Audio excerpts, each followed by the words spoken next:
I have a funny feeling, like, I think it's funny to meme on this game quite a bit, but I have a funny feeling Forspoken might actually end up coming out and being, like, super good. I have this weird, like, gut feeling that it might end up being really good.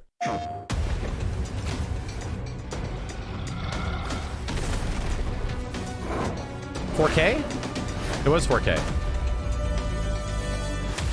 Okay. Frey Holland. Daydreamer, cat lover, New Yorker. On a fateful evening, all things I love. When she was mysteriously transported to the beautiful, treacherous land of Athia. I like it that it's weirdly unapologetically like an isekai, right? And I also hate it that I didn't know what that word meant until this game, right? I didn't even know, like, what the hell is an isaki? What's an isaki? And I learned about it from this game of all things. Whoa. Frey arrives with a magical, sentient bracelet inexplicably wrapped around her arm. Oh, hello, yes. Then discovers she And then I'm like, wait a minute, Escaflowne wasn't a sake. can cast powerful spells Jesus. and use magic to swiftly Wish the video was at traverse 60, sprawling man. landscapes. I really do. The last remnants of Athia's populace soon look to Frey as their only hope for confronting the Tantas, once benevolent matriarchs who now rule as maddened and evil sorceresses. Reluctant to help, Sorceresses. but desperate to find a way back home, Wow. Frey sets off on a journey through this strange and dangerous land.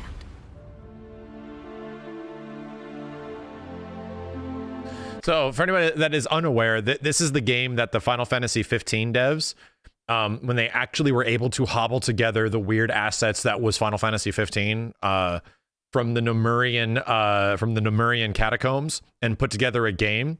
They started working on another game right after 15, and they started putting this together. So it's been weird. Like, when is it going to come out? What are they working on? We didn't know for like the longest time, and you know, eventually it was revealed, but now it's been delayed a whole bunch. The only safe haven in Their Athia Luminous is engine having a Spall, lot of where issues. refugees have gathered to escape the mysterious, corrupting force of the Break. Some of Athia's inhabitants will have quests to give or information to share. Others are willing to trade for valuable goods.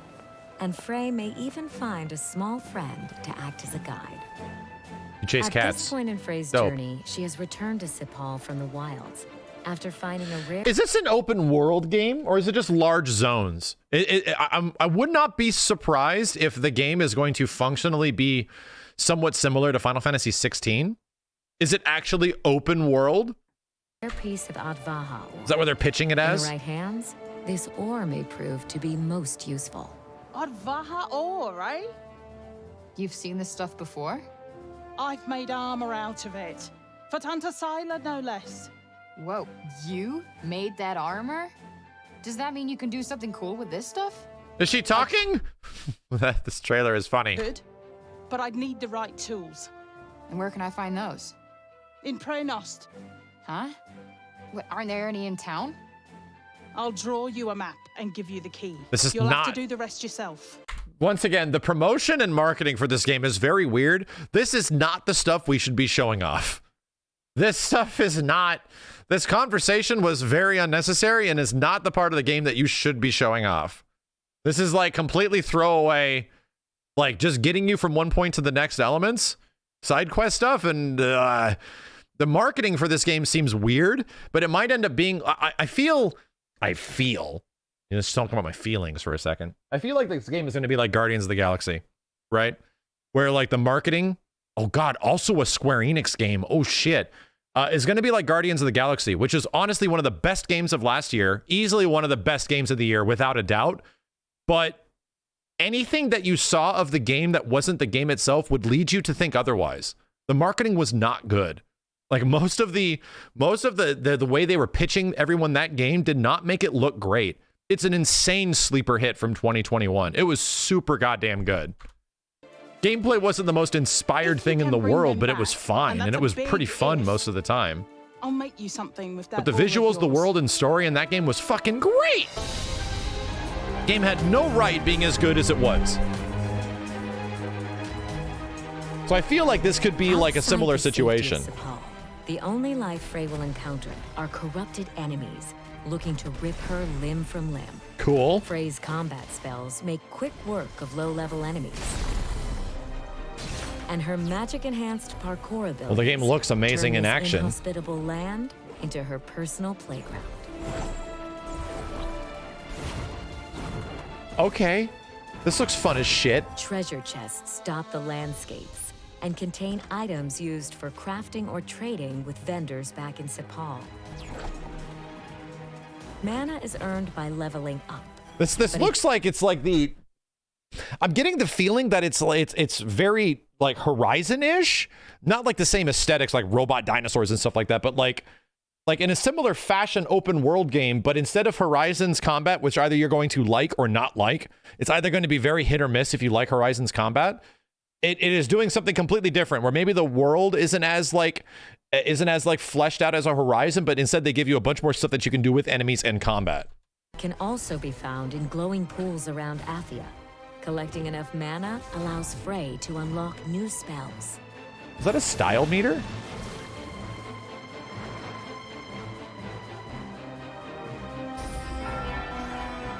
With the help of her golden companion Cuff, Frey can scan belfries to reveal nearby points of interest before continuing her journey.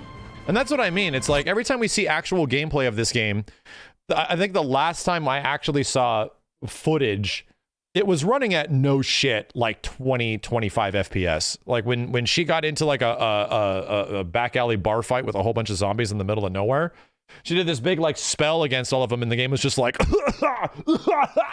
and they were like showing that off. I was like, ugh. Okay, it needs to be fixed up a little bit, right? This needs to be touched up a little bit. It seems cool, but it's kind of hard to tell if it is going to be cool. So the fact that we're actually seeing it running somewhat functionally now is nice. This is the place on Johidi's map, isn't it? Are you planning on retrieving her smithing gear? Might as well while we're here. Besides, I want to know more about Scylla and Johidi Nur.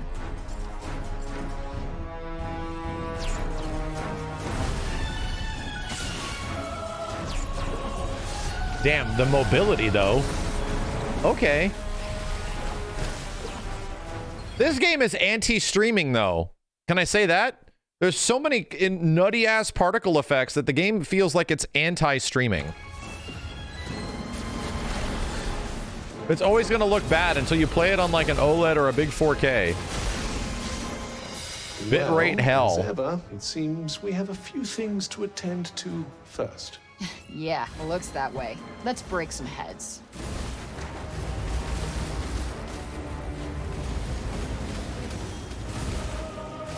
Jesus Christ.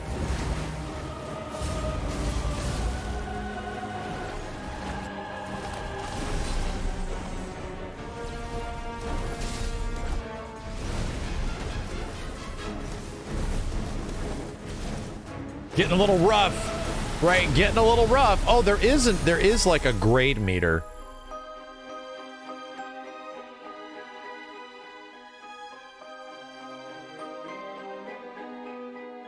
Looks like this is the place. Well, in we go.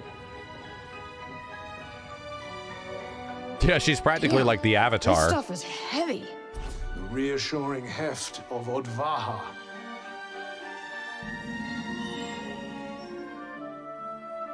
Avolialiat. Avoilet. There is Avolet. much to find in Athia, so exploring new locations before completing a quest is always worthwhile.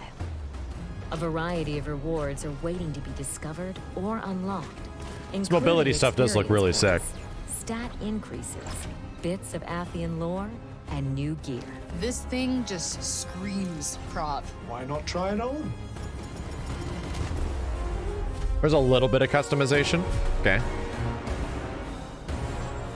While Frey is mysteriously immune to the corrupting influence of the break, nothing else in Athia can escape its grasp. Humans are turned into savage zombies, and worse, while animals are mutated into These nutty ass dangerous yaks and crocs? You nuke the yaks and crocs? Oh, Pete is gonna be pissed. Cool. They're doing a very good job at impressing me with the Pilgrims' gameplay. refuges are hideaways located in every part of Athia, and it's always a good idea to seek them out. Here, Frey can craft healing drafts, upgrade gear, and get some much-needed rest. Yeah, it definitely is just presentation-wise coming across as like open world-ish. Which I'm not surprised. That's kind of what they did at Square Enix before, you know? Fully recharged and ready for the next step of her journey, Frey travels onward into the depths of corruption in Avoilette. The effects of the break are even more unmistakable here. And while Frey may be resistant to those effects, she will undoubtedly be pushed to her limits. This place is insane.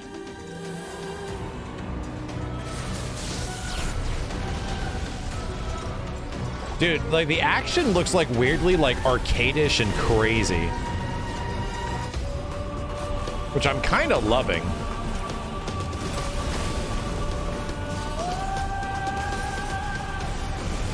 Ah!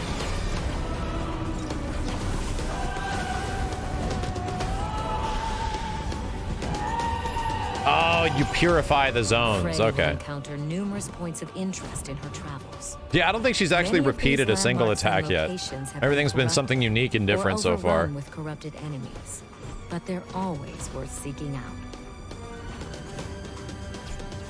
Well, this doesn't look good. Yes, something seems to have drawn the break here, but I expect you can clear it away with your powers. Give it a try.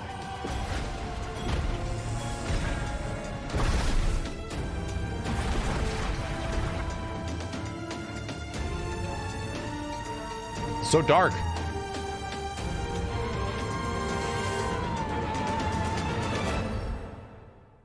That's Oh, enough and they're- exploring for now. Their health It's bonuses. about time for Frey to head back to Sepal and deliver the smithing tools to Johidi. All done?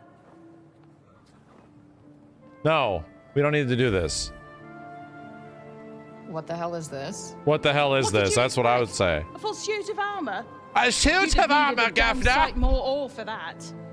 No, It's cool, I just... Like you to lump it. That's the last bit of smithing I'll be doing for a while. Frey's journey will take her to the ends of this beautiful, cruel land. And in her search for a way home, she discovers something worth fighting for.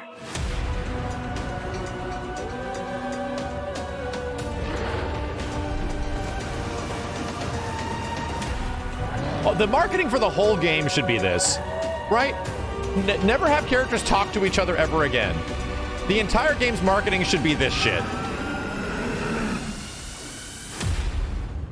Whole game, I don't know why we've been looking at anything else for this game over the past 2 years, right?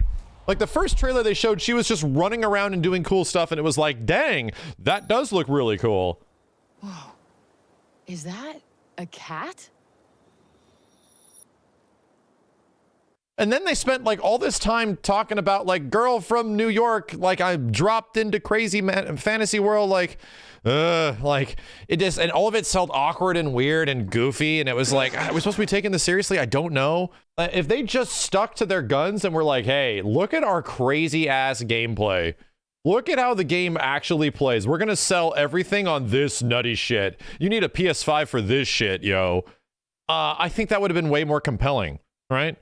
It's weird. Like, I just feel like they're the last couple of big Square Enix games outside of maybe Final Fantasy, and even to be also very honest, I think even Final Fantasy 15's trailers have only been okay. I think the game actually looks impressive, but I think even 16's trailers, the little bit that we have seen, have only been kind of like, sorta. Like, I think the game looks great, but the trailers don't really do a lot to convince me that the game looks amazing. And it's been the same thing for this game, and it was the same thing for Guardians of the Galaxy. And they're all part of Square Enix marketing efforts. Like, I don't know what the heck's going on. FF7 trailers were fine, right? FF7 trailers actually did a fantastic job about progressively showing you things in the game and shit that was actually quite good. But yeah, I don't know. It feels like relatively out of touch. This is Square. Yeah, this is a Square Enix game. This is a big-ass budget Square Enix game. just a little confused on like some of the ways that they're pitching their games to people, because you can have, once again, an amazing game that is going to win Game of the Year all over the place, and then nobody plays it because the marketing was just bad.